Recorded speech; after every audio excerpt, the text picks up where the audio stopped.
Hi friends, welcome back to our channel. Tomato పచ్చడి చేసే విధానాన్ని తెలుసుకుందాం. ఆనియన్, కరివేపాకు, పచ్చిమిర్చి అండ్ టమాటో కోసి పక్కన పెట్టుకోవాలి.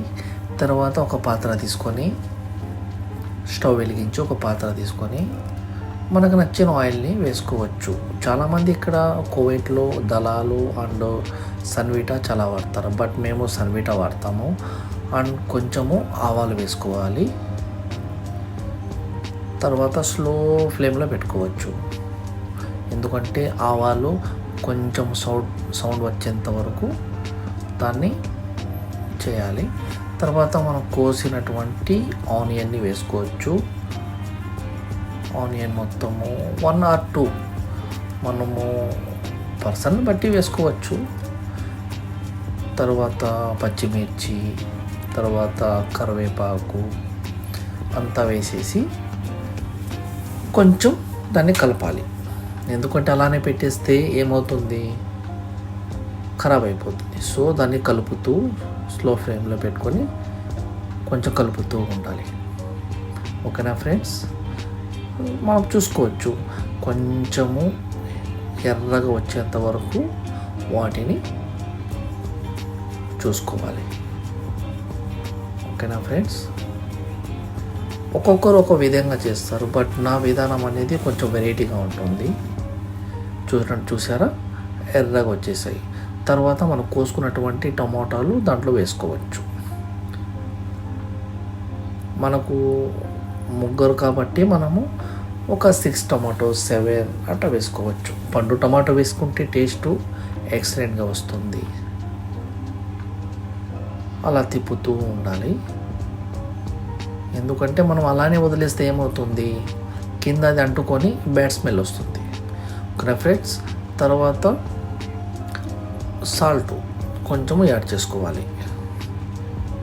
మనకు సరిపడేంత సాల్ట్ దాన్ని యాడ్ చేసుకోవాలి. సాల్ట్ వేసి టమాటోలో కొంచెం తిప్పాలి, కింద అంటుకోకుండా ఉంటుంది. అండ్ తర్వాత మూత పెట్టేయచ్చు. మూత పెట్టేసి కొంచెము హై ఫ్లేమ్లో పెట్టుకోవచ్చు, నో ప్రాబ్లం.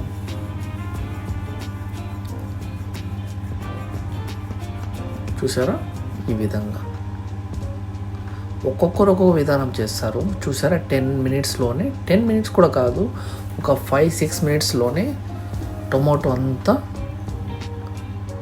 కరిగిపోయింది. తర్వాత కొంచెం పసుపు అండ్ గరం మసాలా, తర్వాత కారం పొడి అండ్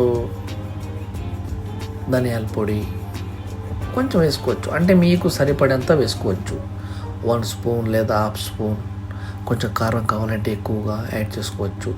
వాటిని మనం ఏం చేయాలా, కొంచెం కలపాలి. స్లో ఫ్లేమ్లో పెట్టుకోవాలి, కలిపేసి కొంచెం మూసేయచ్చు. ఒక 10 మినిట్స్ 15 మినిట్స్లో అయిపోతుంది.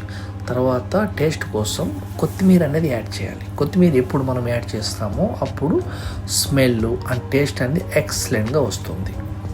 ఒకసారి ట్రై చేయండి ఫ్రెండ్స్. బట్ నేను చేసే విధానం అయితే మా ఫ్రెండ్స్ కానీ ప్రతి ఒక్కరికి నచ్చుతుంది టేస్ట్.